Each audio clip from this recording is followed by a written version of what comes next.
Bismillahirrahmanirrahim. Assalamualaikum warahmatullahi wabarakatuh. Selamat siang semuanya. Yang terhormat Ibu Dr. Cucun Sunaingsi SPD MPD sebagai dosen pada mata kuliah pengelolaan pendidikan. Dan juga teman-teman mahasiswa semua. Semoga siang ini semua diberikan kesehatan agar presentasi ini dapat berjalan dengan lancar. Topik yang akan kita bahas pada hari ini sesuai dengan tugas yang diberikan oleh dosen kita, yaitu mengenai manajemen kurikulum. Saya Neliana, selaku moderator yang bertugas akan memandu jalannya diskusi ini. Izinkan saya memperkenalkan anggota kelompok kami yang terdiri dari Siska Agustina dengan NIM 210389, Khafifah Rahmawanti dengan NIM 2103334, dan Kirana Anindya Giarani dengan NIM 2101238. Sebelumnya saya akan membacakan rangkaian acara pada siang ini, yaitu yang pertama pembukaan, yang kedua penyajian materi, dan yang terakhir penutup. Acara yang pertama adalah pembukaan yang diawali dengan bismillah, dan selanjutnya adalah penyajian materi sebagai inti acara. Untuk itu saya persilahkan. Manajemen adalah proses bekerja sama antara individu dan kelompok serta sumber daya lainnya dalam mencapai tujuan organisasi. Adalah sebagai aktivitas manajerial. Kurikulum adalah seperangkat rencana dan pengaturan mengenai tujuan, isi, dan bahan pelajaran serta bahan yang digunakan sebagai pedoman penyelenggaraan kegiatan pembelajaran untuk mencapai tujuan pendidikan tertentu. Manajemen kurikulum adalah suatu pengelolaan kurikulum yang komparatif, komprehensif, sistematik, dan sistematik dalam rangka mewujudkan ketercapaian tujuan kurikulum. Baik, di sini saya akan melanjutkan pembahasan mengenai prinsip manajemen kurikulum. Terdapat 5 prinsip yang harus diperhatikan dalam melaksanakan manajemen kurikulum, yaitu yang pertama, produktivitas. Hasil yang akan diperoleh dalam kegiatan kurikulum merupakan aspek yang harus dipertimbangkan dalam manajemen kurikulum. Pertimbangan mengenai bagaimana supaya peserta didik dapat mencapai hasil belajar sesuai dengan tujuan kurikulum harus menjadi sasaran dalam manajemen kurikulum. Yang kedua yaitu prinsip demokratisasi. Pelaksanaan manajemen kurikulum harus berdasarkan demokrasi yang menempatkan pengelola, pelaksana, dan subjek didik pada posisi yang seharusnya dalam melaksanakan tugas dengan penuh tanggung jawab untuk mencapai tujuan kurikulum. Yang ketiga yaitu prinsip kooperatif. Untuk memperoleh hasil yang diharapkan dalam kegiatan manajemen kurikulum, perlu adanya kerjasama yang positif dari berbagai pihak yang terlibat. Prinsip yang keempat yaitu prinsip efektivitas dan efisiensi.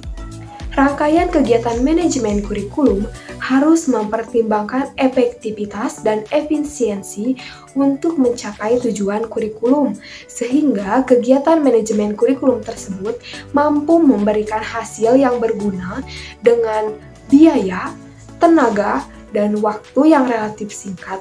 Kemudian, prinsip yang terakhir mengarahkan visi, misi, dan tujuan yang ditetapkan dalam kurikulum.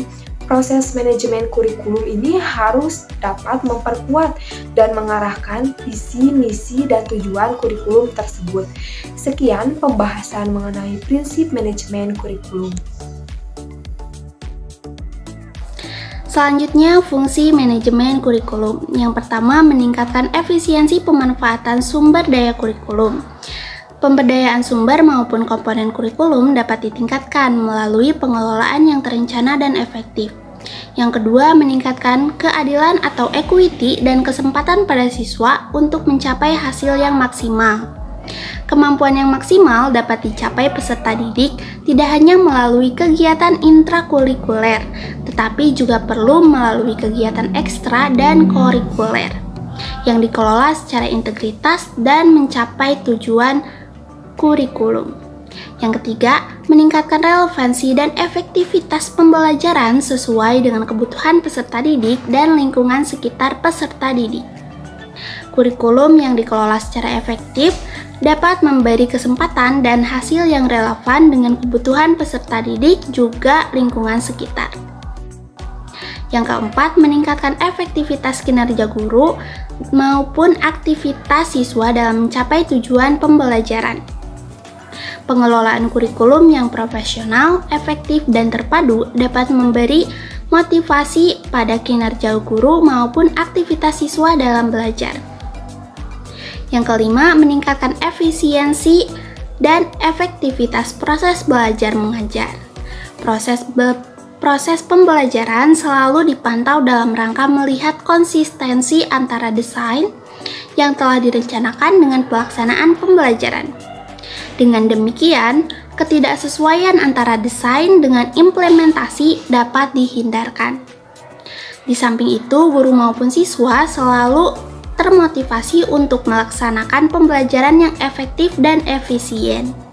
Karena adanya 6 dukungan kondisi positif yang diciptakan dalam kegiatan pengelolaan kurikulum.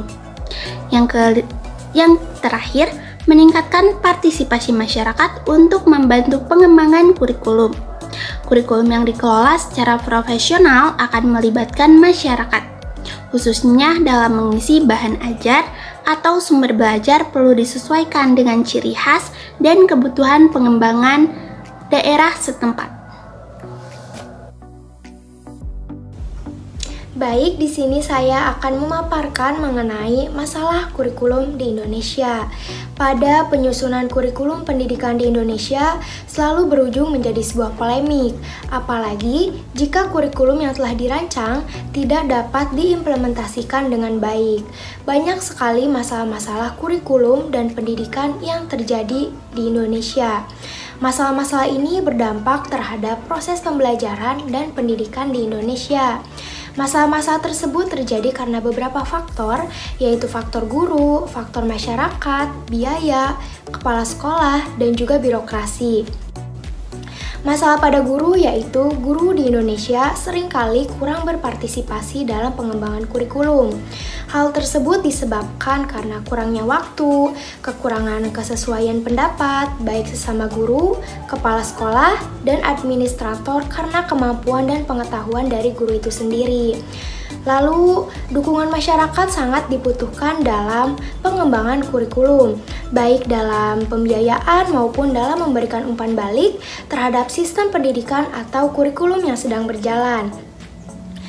Pada masalah biaya dalam pengembangan kurikulum ini membutuhkan biaya yang memang tidak sedikit, apalagi kegiatan eksperimen baik metode isi atau sistem secara keseluruhan.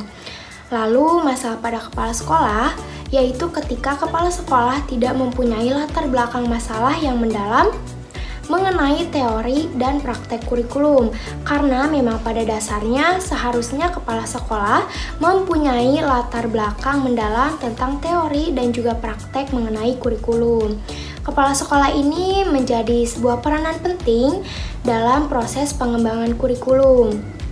Lalu, masalah pada birokrasi ini terdiri dari inspeksi di Kanwil dan juga orang tua maupun tokoh-tokoh di masyarakat, yang mana kepala sekolah dan stafnya tidak dapat bekerja dalam kerangka patokan yang ditetapkan oleh Depdikbud.